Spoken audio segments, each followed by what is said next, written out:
Thanks again, everyone, for joining for this session of Matt's Chats, where we bring together a few experts across e-commerce and supply chain. Today, I'm really excited to have Wally Shaw, the CEO of Red Stag Fulfillment, Charlie Carlisle, the COO and co-founder of Rorra, and Avi Moskowitz, the CEO and co-founder of PDQ, PrettyDamnQuick. One of the best names in logistics for sure. I recognize a lot of the attendees here. I know you've watched a few of them in the past. I think this is the fourth or fifth that we've had. So we try to keep this pretty casual, allow everyone to briefly introduce themselves. I have a couple questions for the group, and then we want to leave a few minutes at the end to answer some Q&A. But there is a Q&A button. Yep, right there on the bottom, kind of in the middle of the bottom, Q&A.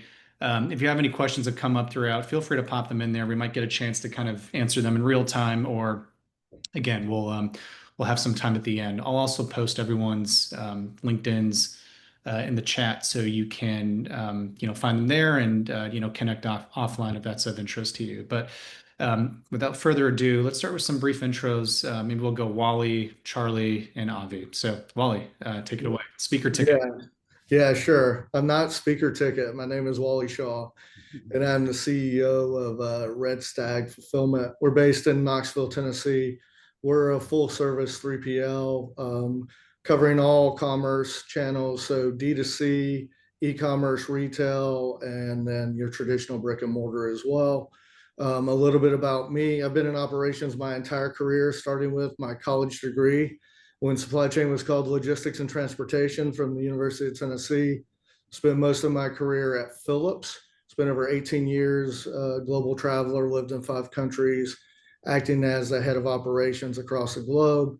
Then a couple of private equity stints as a COO, and finally the general manager of Invisible Fence brand here in Tennessee before I found my way to Red Stag Fulfillment. Been really blessed to get to know a couple of the people on this podcast. Nice to meet you, Avi, and really love what I do, and finally found a home here at Red Stag with some great founders and great teammates. So just a pleasure to be here with you today, Matt, and look forward to the discussion. Awesome. Charlie? Excellent. Hello, everyone. As Matt mentioned, Charlie Carlisle, COO and co-founder of Rorra. At Rorra, we're building advanced, pretty innovative water filtration products focused on consumer applications, residential installs presently. We are also a client of Red Stag, a very happy client and a rapidly scaling client in Wally's network. And had the fortune to work with Matt when we were really going after our pre-launch RFP process, trying to find the right partner to provide our 3PL services with and fulfillment services. Historically and before Rorra, myself and my co-founder Brian were working on a different business called Love Your Melon. It was an apparel and accessories business. We built that over about a 6-year run together, sold it at the end of 2021 to a buyer in New York called Win Brands Group. And shortly after that, started the Rorra journey about 3 years ago on nights and weekends, and then more formally starting in the summer of 2023 full time. So yeah, happy to answer any questions people have on particularly ocean freight, international logistics. We have a split supply chain, so we make our filter elements in the United States, but a lot of our system componentry comes from Asia. So definitely appreciate the support of Wally and the team at Red Stag in terms of getting all of our goods and ducks in order. And yeah, happy to talk about any of that. Thanks, Matt, for putting this together. Great to meet you, Wally and Charlie.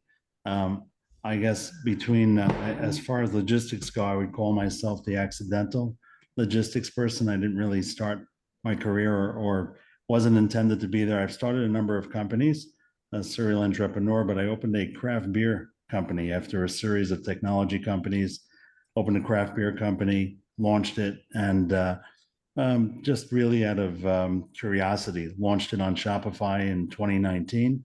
This little thing called COVID came by a couple of months after we launched, and suddenly we were shipping hundreds of orders a day, some days over 1,000 orders. And we realized that fundamentally retail is very different than e-commerce, and Amazon is very different than regular e-commerce. And for me, the wake up call was we had these 1,000 calls. I had these shipping labels all over the floor trying to figure out what we had in inventory, what had to get shipped. We had promised people same day delivery. There was a lot of things that were built around 10, 20 orders a day, and suddenly the business exploded. And we realized that Amazon has the advantage of everything being under one rubric, one roof. They know exactly, that who's going to pack the order, who's going to ship it. All that information is helping inform the journey for the customer. And most other brands, especially Shopify or non-Amazon brands, don't have that information. And as a result, most folks who are shopping don't have the trust and confidence needed to complete that order. It's to the tune of $270 billion a year is left abandoned at checkout because of that lack of trust and confidence. And we built our business both to support the beer business and eventually to support over 300 brands today to help customers see that transparency from the moment they get to the site, communicating delivery, costs, options, all the other things, all the way through checkout to optimize the experience for the customer, but also to optimize every checkout for profitability. So been a fun ride. We currently process over 80 million checkouts a month, and all of that's built on a testing platform. So we A/B test everything, and excited to be part of this session with you guys. Thanks, Avi, and thanks everyone. So let's get into something maybe a little bit more topical. I think I'd lose my supply chain badge if we didn't talk about de minimis and tariffs. De minimis is particularly of relevance because the 29th on Friday is the final day where de minimis from rest of world, basically most countries other than China and Hong Kong, will be no longer until something else potentially changes. I was just having coffee this morning with a friend of mine who works at a very large logistics company, and we were sort of joking, crying, laughing about the fact that, well, who knows what'll happen, right? I don't think the government's A/B testing so much as you said, Avi. So we'll see what happens with the millions of packages a day that enter the U.S. or that have entered the U.S. And if we realize that maybe there'll be some agreements, but we can hypothesize until the cows come home. But as we know it today, de minimis is ending on Friday. So maybe I'll kind of I don't know, start with Charlie, since it sounds like you import most, if not all, of your product from overseas. Obviously, you work with Red Stag, who's a US-based provider, so de minimis was less of a problem, or I should say, an advantage for you. But tariffs, it sounds like have probably been a thing for you, a cost for some time. So, just curious. Given your product, Charlie, and given your experience with Love Your Melon and inevitably other e-commerce brands, like what are you seeing? How is Rorra adopting? Was there anything to adopt? Is your business changing as of next Monday after Labor Day? Maybe just kind of share some insights that you have on the evolving dynamics. Absolutely. Let's see. So when all of this noise really started in the spring, we just pretty much overnight kicked a $50 ratchet onto our system costs for customers to really eat what we saw coming down the pipe for a lot of tariffs going on China. Fortunately, because we're a pretty high ticket item company, that was easily absorbed. We didn't see a ton of like decrease in conversion rates or anything like that. But that $50 chunk has really covered most of, if not all of, our system-based tariffs that we've had to experience from import. From the de minimis side of things, and to your point exactly, we mostly ship full container ocean freight for anything that's coming over from Asia. So not really piecemealing t-shirts and socks from China into the United States. We tend to do, really, really large shipments of heavy, predominantly stainless steel systems on a container themselves. Where it kind of sucks being an operator for the business now is that every time I'm doing sample exchanges with our partners overseas, it just makes my life more complicated. It makes randomly having to swipe the card for DHL every time you want a few pieces to approve on a new inline running change product improvement. It's just like mildly inconvenient. But as with everything with what we've seen in trade challenges over the last 6 months almost at this point, let's wait until the buzzer hits, because it feels like every time we get close to the buzzer, there's something that happens that kind of softens the blow and gets people to a more amenable place. So yeah, fingers crossed for everyone that's going to get potentially whacked by de minimis changes. But fortunately for us, it's just something that it's not going to be a huge change in the business. And we tried to be really proactive with cost increases relative to these tariffs as they've come up. Wally, what are you seeing, since you work with presumably dozens and dozens, if not hundreds of brands, within Red Stag, and I imagine on the one hand, the end of de minimis is probably favorable for your business. However, I think I think we're all sort of rooting for the tailwinds of e-commerce to continue to grow 10% year over year. Yeah, I guess what are you hearing from some of the brands that you're supporting who are like Rorra, who are dealing with tariffs and changes to de minimis? Yeah, so we see additional clients come in because some people, unlike Roar, don't have a presence in the United States. So those people, so we're seeing more leads and more business opportunities coming in because they want to allow that bypass mechanism, if you will, direct to consumer under certain price thresholds, as you know. So we are seeing increased interest in the business. I want to reiterate what Charlie's also saying, though. I mean, if you're going to protect your margin, you either have to raise your price or lower your cost, right? So from that perspective, so we're seeing a lot of cost pressure, and we're trying to lean in where we can to see how can we add services, or what can we do? How can you late position for customization and add value-added services from kitting and things like that? So you import at the lowest value that you can, and then you associate those products together in market. But there's a lot of price compression and a lot of cost that's being driven. So we have a lot of people reaching out to say, how can we do this faster? How can we do this better? Is there any efficiency gain? And then there's other things that are going on in the market with large packet surcharge and different things that are going on. How do we fit the right box for our consumers to make sure that's a low, or for our customers to make sure that it meets certain guidelines to not be taxed even additionally with those types of things. So we're trying to find ways to be advantageous and add value to our customers. And it's really critical in these times because I do think there's going to be some price inflation that goes with it, but we're trying to find ways to cut out cost in addition to the opportunity to find some new customers. So it's kind of a hybrid for us in trying to find the right sweet spot as these things kind of are in flux, as Charlie alluded to too. It has been changing quite frequently and rapidly, so we're monitoring daily to make sure that we know what's going to happen next. And Avi, do you see your business? I mean, I don't think you're well. I'm going to make an assumption, so keep me honest, but I don't think you are as impacted by tariffs and sort of changes to policy. But naturally, you work with a lot of recognizable brands like Jones Road and Mad Happy and Jenny's Ice Cream and others like that. So there is at least a derivative effect. So curious, how you see PDQ sort of fitting into this, into sort of the contemporary challenges that we're all facing. Yeah, so I mean, we definitely have brands that are going to be impacted by it. That $800, is something, and there are some folks bringing in product from overseas. But for us, fundamentally, the big focus we have is understanding the customer that's coming in, that customer intent.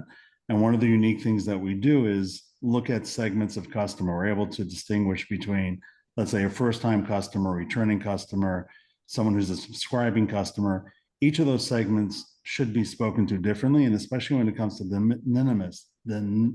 minimis, that's a tough one.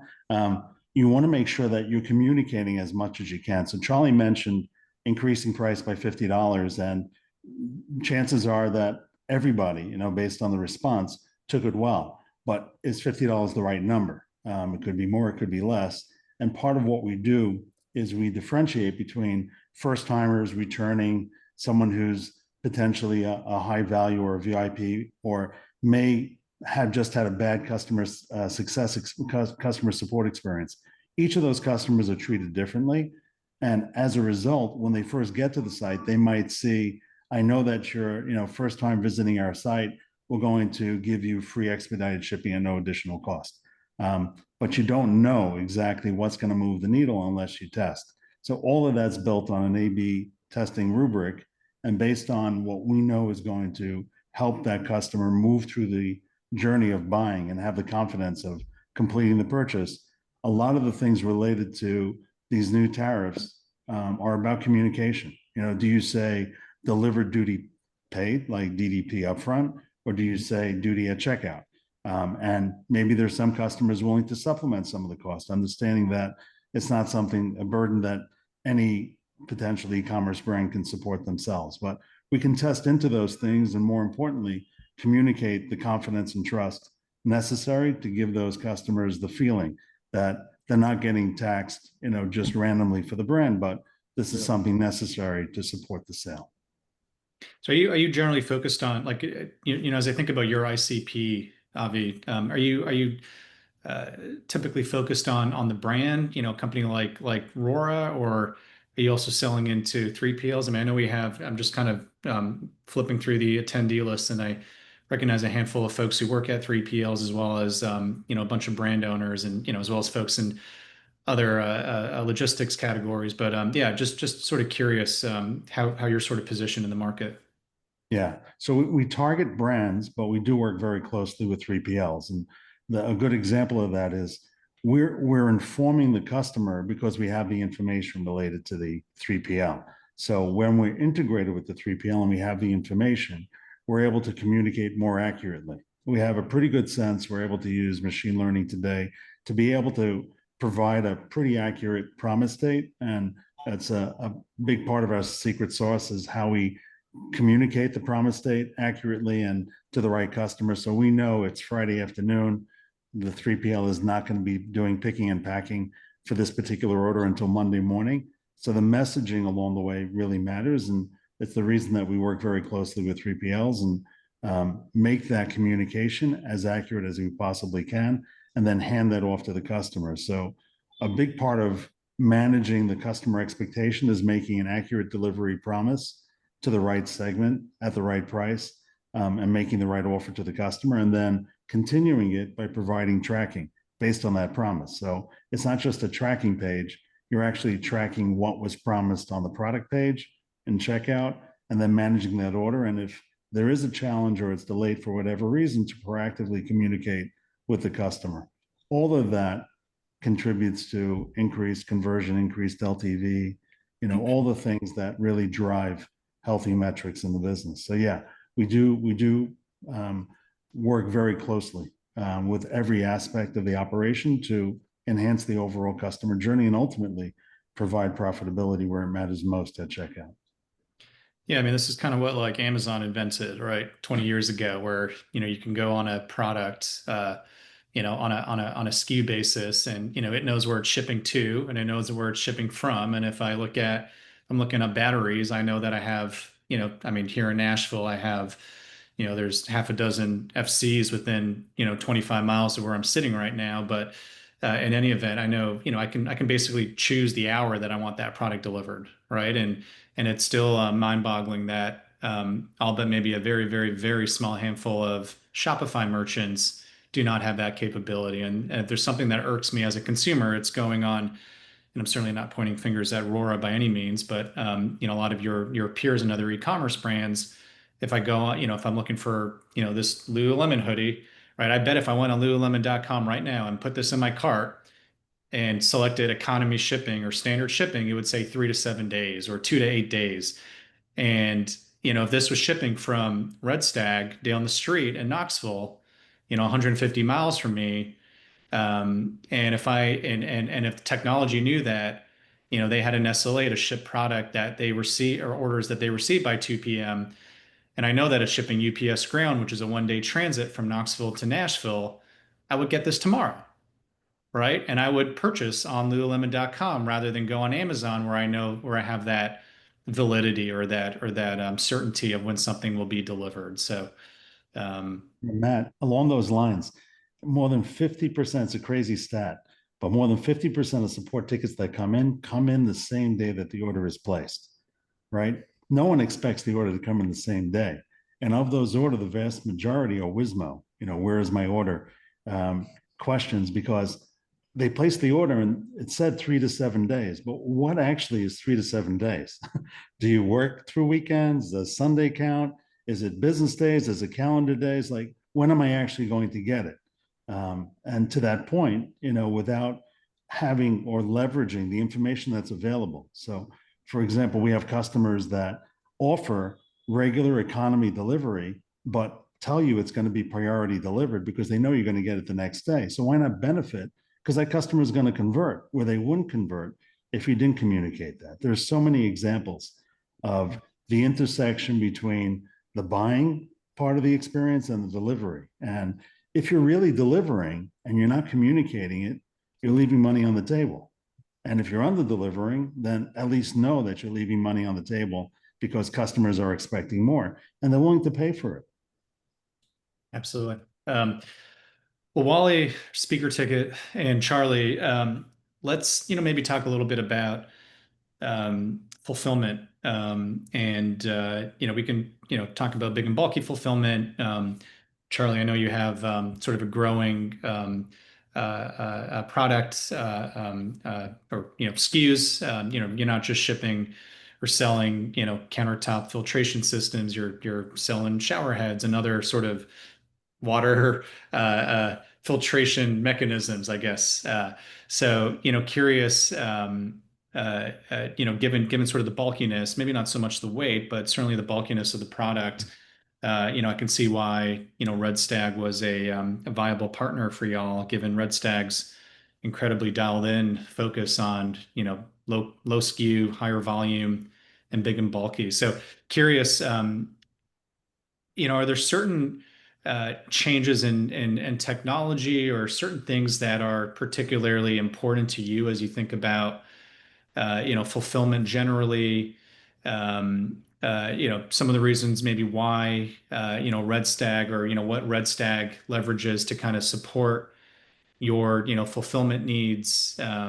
Maybe it's not even specifically fulfillment related. I can talk to Wally about kind of what they're using to kind of scale big and bulky e-commerce brands, but maybe even more on the technology side. Are there certain tools that or software that you've come across that are particularly interesting for growing merchants like yours? Yeah, I mean, I think there's obviously like a lot of different layers to that question.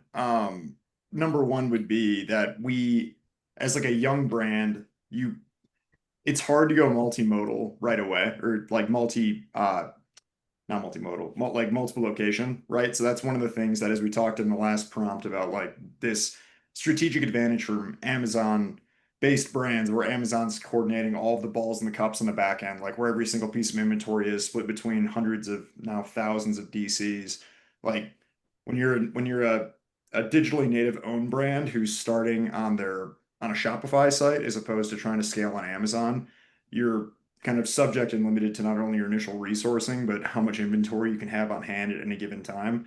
Right now, we're only in one Red Stag facility. We're only in Salt Lake City. So all of the communications about shipping timing and expectations on days are highly variable. Where we're really excited as we move into 2026 is to be able to start doing more split locations, having inventory spread between Utah, Tennessee, and whatever other boxes Red Stag is going to plan on opening up here in the next 2 years, to really start having that more flat expectation of days in transit, no matter where a customer is located. So at a very high level, there's that. Secondarily, we're again Shopify native brand, Shopify Plus customer. I think that there's a lot of Shopify is an awesome tool for 80% of people, but when you get into 20% customizations, it can be limiting. So constantly, as we think about what are new and dynamic ways to communicate with our customer and communicate expectations, more importantly, for any given order, how do we find either the best app partner or the best like small bit of injectable code that we can do that's going to improve that pretty standard in the box experience, even 10%. to help improve communication, to Avi's point, to help limit the where is my order questions and make sure everyone's very well communicated to limit our inbound ticketing for CS. And then I'll get off the soapbox here in a second. But the last piece is really like the own transit part of Amazon Prime. I think that that's something that UPS and FedEx, as much as they say there's day definite commitments, the amount of things I see go wrong every single week, being bound to those carriers for final transit is pretty shocking. Like, I would say pretty high error rate, relatively speaking, to my experience as a customer at Prime. So I think that's something that's going to be really interesting to watch, is which of the two kind of dominant shippers at this point that aren't Amazon are going to rise to the top in terms of technology and ultimately customer experience. That's definitely something that we have our eyes on for switching between UPS or FedEx or whoever comes up in the market to be that final mile delivery solution. Yeah, it's great. And Wally, I know you and I got together here in person last week and chatted a little bit about sort of alternative carriers and in general. And I've written a little bit about it in my newsletter, and posted or reposted things on LinkedIn. I think most of us on this call are aware of the fact that it's no longer only UPS and FedEx, and of course the Postal Service. And I know there's folks on this call representing some of these other carriers. So I guess Wally, as one of the leaders of Red Stag, and I don't believe transportation is something that you own, but someone on your team owns it, of course. How are you guys thinking about this evolving landscape, particularly as margins are being compressed as a result of changing tariff policy? Are you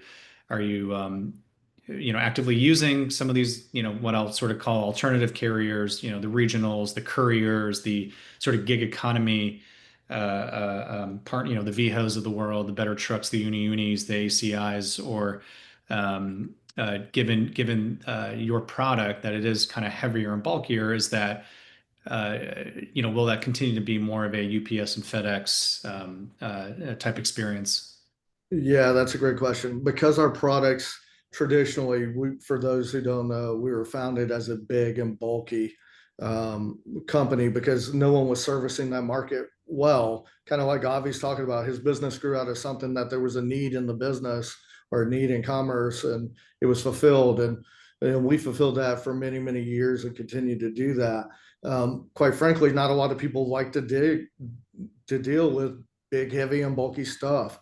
It's cumbersome, it's heavy, it's difficult, all of those different types of adjectives. And our company's been built up to do that in a really good way, in a service-oriented way from that perspective. So to answer your question specifically, we are looking at alternative forms of transportation, as you and I privately spoke. However, not lots of people like to deliver things that are over 50 pounds or need to be team lift. So you've got kind of some constraints around the existing network and what can go through sortation or where can it be delivered that we have to kind of deal with. But I think just like Amazon and other providers have come with alternate ways to deal with things like that, that will also happen in the transportation world. And how do you deal with those things in a different network? So we're investigating it. We want to be on the cutting edge of that stuff, particularly in the big and bulky arena that we play in. So I would say that we're entertaining it as that kind of develops, and I think it will continue to develop, and there will be more competitors to the big two, maybe three if you count the Postal Service or you throw in DHL. But we're going to continue to be on the forefront. And for us, in the technology piece you were talking about, one is giving customers like Charlie as much information. Again, Avi talked about it too. With our proprietary WMS, we want to make sure he can get the information that he wants when he wants. Where's it at? Where's it at in the network? What can we do from the customer standpoint, much less for the consumer point of view? So that's a real focus on how do we continue to leverage learning models, AI, and different things, and develop our own software. And then how do we make it better for our teammates and our customers with technology in our buildings? Again, big, heavy stuff that's floor loaded from the Far East, let's say. How do we get that off of a truck faster, which creates better economies for everybody in what we do, and or a better work-life balance or work setup for our teammates, which is really important for us at Red Stag. So we look at it kind of on dual lenses. What can we do for our customer? What can we do for our teammates? I think there's a lot of revolutionary things going on right now in both of those spaces. Awesome. Feel free, anyone, I just put this in the chat, but feel free to add any questions in the Q&A. I see, Marcus, you've asked one. We'll get to that in just a moment, but we'll probably have time for a couple questions and have everyone, or let everyone go at the 45-minute mark. But Avi, a question for you that I have, given the and this is just sort of my perception, but given the overhang or the fear that some folks have, largely a function of, potentially a slowing economy. However, it does seem like we've re-entered a declining interest rate environment. And I think, when I checked the other day, there's a 85% chance that the Federal Reserve will reduce interest rates by 25 basis points at the September meeting. So that seems likely, which, obviously stimulates the economy and all that stuff. But from a software perspective, are you seeing brands being receptive to, or excited to sort of test new software like yours? I don't know what your pricing model is, but I imagine it's not free. So just like you're A/B testing a lot internally, curious how what you've seen and sort of talking to customers and going through sales processes, how they're thinking about leveraging new technology to help improve their businesses. Yeah, absolutely. Look, checkout is probably one of the most painful, if not the most painful part of the buying experience. It's also a silent killer because brands don't really see the losses. You spend your money on CAC, customer acquisition cost, and then there's a delta, obviously, between those folks that came onto your site and the ones that you converted. And that it's a silent killer, I say, because most folks are not actually seeing where the fall off is. And that lack of visibility means that you may be guessing at what you need to do. Some folks will say, I have to lower price, free shipping, let me try this or try that, but it really is guesswork. And when you're dealing with meaningful volumes, every little change can improve your conversion. We found that even an icon, if you're talking about offering different shipping options and putting a speed icon on Express, and that's the one that you'd like them to choose, then you'll get them to do it. Language matters. Hi, Matt, this is your first time visiting. Let me give you a word from the owner. Click here, and you'll get an idea of why I built this brand, why this company is unique, and why I take care of every single customer the way I do. We also match reviews with products, automatically, dynamically present. So it's taking the customer experience that we're so used to when you shop on Amazon and making that cohesive and something that's going to get the conversion. The way we look at it is it's so obvious to us because the gap is so great. You're talking about the average business. This applies to 98% of Shopify brands out there today are experiencing more than 40% abandonment. That means they've already acquired the customer came through their store, and now they're losing them at checkout.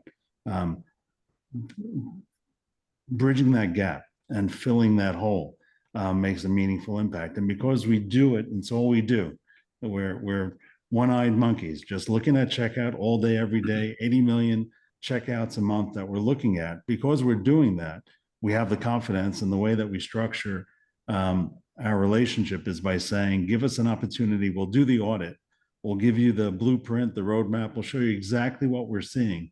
And the vast majority of folks who see that say, sure, go ahead.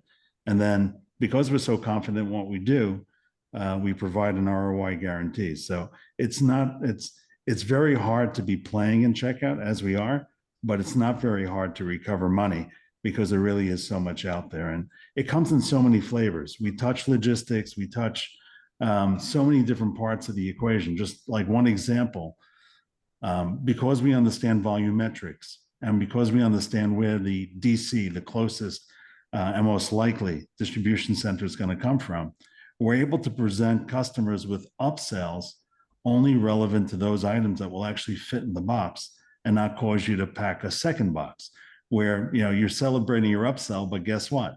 You just lost money because it's going into 2 boxes. There are so many examples of the bridge between the customer journey, logistics, fulfillment, and delivery. It's so critical, and it's an advantage that Amazon has, but our entire culture, DNA, and focus is providing that same opportunity and advantage to Shopify brands. Yeah, no, I appreciate that, Avi. Charlie, a question that Marcus had, which is generally directed at you, given your brand purview, but essentially he's asking about inventory diversification using kind of a multinodal layout. You know, I realize you're only in one location today, but you have your eyes on multiple locations. You sort of touched on this a few minutes ago, but maybe you can address it a little bit more directly. Like, when and how do you make that decision, or will you make that decision? What are some of the variables that you're going to consider? Again, I kind of think through all these processes like crawl, walk, run. So we had our initial product launch like less than a year ago. So logically, for that first step, I prioritized having a facility that I could get to within an hour plane ride. I live in Denver, Colorado, so beyond the fact that our first product is quite bulky and that I have done multiple RFPs with the Red Stag in the past, and we're hoping to make something work, the location in Salt Lake that I can hop on a plane 20 times a day and be there if I needed to was super compelling. But so that's the crawl, right? How do you get from 0 to 1? Then thinking through the next phase of our business as we think about not only expanding the Shopify channel, potentially adding in Amazon, but also trying to be more cost effective from an end logistics perspective with the network we have with our current partner in Red Stag. I think that what we're logically going to do is start by having full container loads of product. You know, when they enter the United States, one goes on a train to Salt Lake, one goes on a train to Knoxville. That's the most basic way of doing it. The future that I would love to participate in, that I think, you know, Wally and the team at Red Stag are really working on among a number of other industry peers in warehousing and fulfillment, is how do you start to automate the back end inventory management from a demand-based perspective as opposed to a customer-led perspective, where we're able to engage in the network similarly, that in a similar way that we would be with Amazon, right? In Amazon, we can ship a huge amount of product to one DC and they'll kind of handle the rest of the reshuffling based on our customer profile and order profile. Is we can get the technology there, I think for brand logistics providers that are non-Amazon warehousing, where we really only have to manage the transit to one DC and they handle the rest based on inbound orders. That's going to be critical, and that's something that, you know, would also really help our team not have to increase headcount. If we can rely on our partner to be managing that inventory mix across multiple warehouses, it would be incredibly helpful. So I know it's kind of like a long-winded answer, but the final tale is that we'll be in multiple warehouses within our partner network. We'll logically be expanding internationally with other providers across the world, and then we'll have some presence in Amazon to be able to engage in Prime for those customers that come in through that channel. Yeah, and Matt, if I can join in just real quick on that, I think Charlie's spot on. You crawl, walk, run. What we see a lot of times is people want to run and then end up going in reverse. I had experience with many DCs in a previous life, and we actually consolidated a bunch of them. When you have trucks passing each other to rectify inaccuracy in inventory, that's a problem. So from my perspective, you got to look at the total cost of ownership versus the customer service level that you want to be able to deliver within what tolerance to a customer's need or a consumer's need specifically, and then balancing that with the amount of inventory. More warehouses means more inventory. It does, just by definition. So making sure that you can bite that off to have the right level of service that is required for the customer is part of the overall equation. And we want to help customers like Charlie and others do those calculations and say, based on your profile and based on the demand that comes in, this is the split you should have. and then they direct from their manufacturer to that split. And as that changes over time, which does happen, then you could change your split and rebalance your overall inventory. And or we're responsible to move it from one node to the other to make sure that they're in stock so that they get the cheapest rate on the outbound side. So all those calculations kind of go into effect. Thank you, Wally and Charlie. One last question, then we will dismiss people. But I'm gonna address this one to you, Wally. But others feel free to chime in as well. And Wally, particularly interested, given that you came from the brand side and are now on the dark side. I know we have a number of 3PLs also present on this call, so I know they'll be interested in kind of hearing your response to this. But my question is, what is the biggest gap, or what are among the biggest gaps that you see between what brands expect from their 3PL and what's actually realistic or cost effective to deliver? And of course, I know that Charlie is not one of these that leads to that gap, but yeah, what do you never do that to us ever? We appreciate that. No, I think there's a couple of different things. Avi mentioned it a little bit earlier in the consumer's interest in what's going on in the value chain and how that's coming. That's come from Amazon. People want to know when their product is picked now. They want to know when it's staged. They want to know when it's shipped.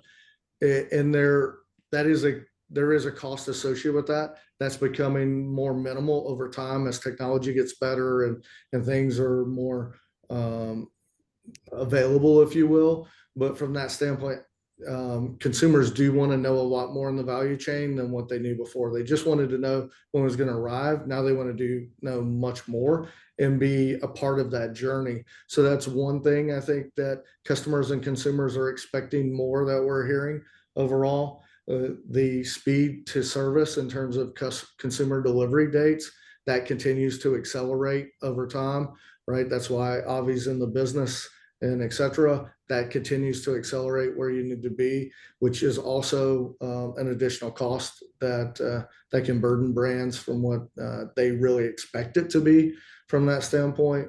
And then ultimately, automation and AI are the two biggest buzzwords out there. And I think when people walk into a warehouse, they expect to see full robots and AI deciding everything, and we're just not there yet. It continues to get more robust. It continues to get better. All of that requires different investments and different things. And then we still have people for a reason. There's still a reason why we have intelligence and we run our buildings. But I think the combination of all of those things are different things that people have misnomers in their head. And then they walk into a building and they see something that's contrarian. And I think that's different. But I think, we at Red Stag are proud to be on the cutting edge of a lot of that and trying to push it forward so that people like Charlie don't have to ask, that we can go and deliver it without being told. Well, thank you, gentlemen. Thank you, Charlie and Wally and Avi, for your time. Thanks, everyone, for joining us. I believe our next one is in 2 weeks, September 10th. We'll send out more information with the guest list, and we'll look forward to everyone joining then. Until then, happy end of de minimis eve on Friday. Happy Labor Day, and I wish everyone a great rest of the week. Matt, there was one thing, if I can just catch it. Sure. So for BFCM is coming up. I know it's on everybody's minds, maybe even more than the minimis. It's coming up. So we have a tool that we used internally called Checkout Pulse that helps you monitor your health of checkout, like catch any discounts, abandons, broken stuff. Normally there's a price for that, but we've got 3 months free to folks that are with us today. They just have to use the third person code. If you want to pop it in, or I can pop it in, but it's a great EKG for your checkout, free to use, and it'll get you through the Black Friday, Cyber Monday season, hopefully with a little bit less angst. And awesome. Yeah, we'll include that in the recap email with the replay. So thanks for sharing that. There it is. Well, thanks everyone. Thanks for joining us, and hopefully see everyone soon. All right. Thanks, Matt. Thanks, Charlie. Thanks, Wally.